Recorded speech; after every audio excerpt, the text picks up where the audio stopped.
Assalamualaikum warahmatullahi wabarakatuh. Perkenalkan, nama saya Risma Ardana Ruswari dari Universitas Pembangunan Nasional Veteran Jawa Timur.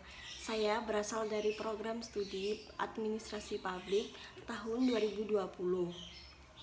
Di sini saya akan memaparkan tentang mata kuliah Sosiologi bab interaksi sosial. Apa sih interaksi sosial? Yuk kita simak bersama-sama. Interaksi sosial adalah suatu hubungan antara dua orang atau lebih yang mana salah satu dari sikapnya mempengaruhi yang lainnya. Menurut Suryono Sukanto, interaksi sosial tidak dapat terjadi apabila tidak memenuhi dua syarat, yaitu adanya kontak sosial dan komunikasi. Yang pertama, kontak sosial. Setiap orang dapat berhubungan tanpa harus kontak fisik dengan lawannya. Dengan seiring perkembangan zaman, banyak teknologi yang mulai berkembang, di antaranya telepon. Dengan telepon, kita dapat mengadakan free call atau video call. Menurut Suryono Sukanto, kontak sosial dapat berlangsung dengan 3 cara. Yang pertama, yang kedua, antara orang perorangan dengan suatu kelompok, seperti halnya apabila manusia membawa sifat dan sifat tersebut atau sikap tersebut bertentangan dengan norma yang berlaku di masyarakat sekitarnya. Untuk yang ketiga yaitu antara perkelompok dengan perkelompok, seperti contoh halnya dua partai saling bekerja sama untuk mengalahkan partai lainnya. Untuk syarat yang kedua yaitu komunikasi. Komunikasi dapat diartikan sebagai perwujudan seseorang berupa sikap atau pembicaraan yang ingin disampaikan orang tersebut kepada orang lain. Dalam berkomunikasi dapat memberikan banyak tafsiran, di antaranya tafsiran sedih atau dapat menimbulkan perkelahian. Dan juga bisa dapat diartikan sebagai keramah tamahan. Tetapi di samping itu juga komunikasi juga dapat mengakibatkan pertikaian karena kesalahpahaman antara kedua belah pihak. Jadi suatu interaksi sosial tidak akan dapat terjadi tanpa adanya dua syarat, yaitu adanya kontak sosial dan komunikasi. Ciri-ciri interaksi sosial. Yang pertama, adanya pelaku dengan jumlah lebih dari satu orang. Yang kedua, adanya komunikasi antar pelaku dengan menggunakan simbol-simbol tertentu. Yang ketiga, adanya dimensi waktu yang menentukan sifat aksi yang sedang berlangsung. Yang keempat, adanya tujuan tertentu terlepas dari pikiran pengamat, adanya kesamaan atau ketidaksamaan. Untuk selanjutnya yaitu faktor-faktor interaksi sosial. Yang pertama, faktor imitasi.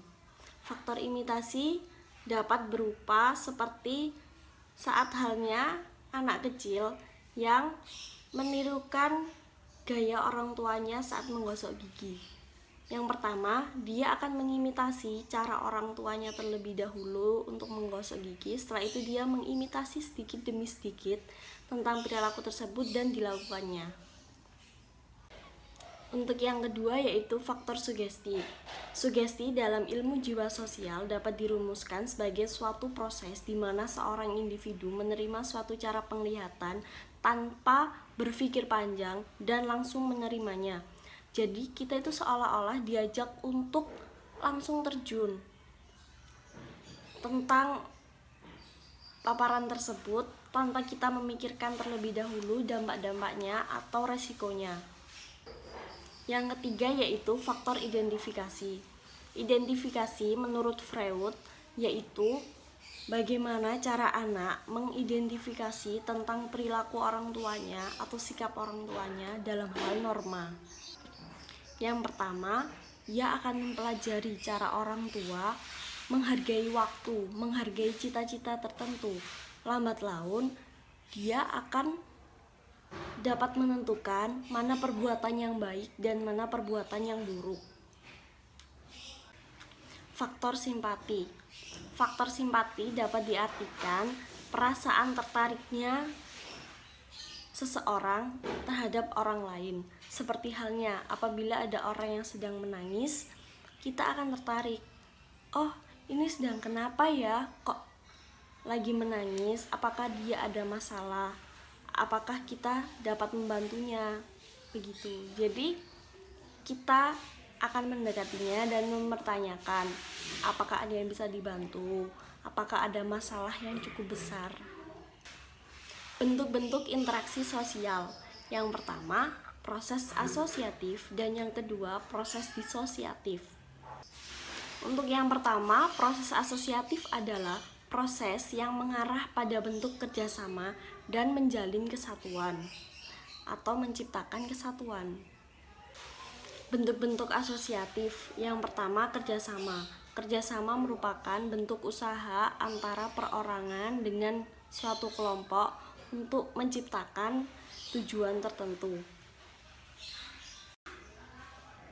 Yang kedua yaitu akomodasi. Akomodasi merupakan suatu proses di mana seseorang menyesuaikan. Proses disosiatif atau yang sering disebut sebagai oppositional proses. Persis halnya dengan kerjasama dapat ditemukan pada setiap masyarakat walaupun bentuk dan arahnya berbeda, namun sistem sosialnya menganut pada sistem sosial yang bersangkutan. Oposisi merupakan cara berjuang untuk melawan seseorang atau sekelompok untuk mencapai tujuan tertentu.